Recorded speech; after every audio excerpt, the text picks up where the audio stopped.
এই বকখালিতে আমরা রুমের মধ্যে বসে আছি। এই যে বাইরে অঝর ঝরে বৃষ্টি হচ্ছে, প্রচণ্ড বৃষ্টি, ঘরের থেকে বেরোনো যাচ্ছে না। এই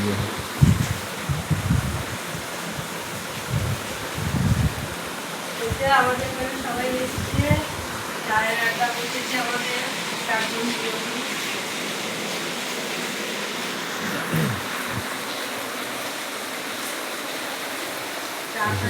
এই বৃষ্টিটাই উপভোগ করার জন্য এখানে আসা।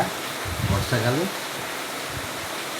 ঘরের মধ্যে বসে বসে বৃষ্টি দেখো, পাহাড়ে যেরকম ঘরে বসে বসে স্নোফল দেখো,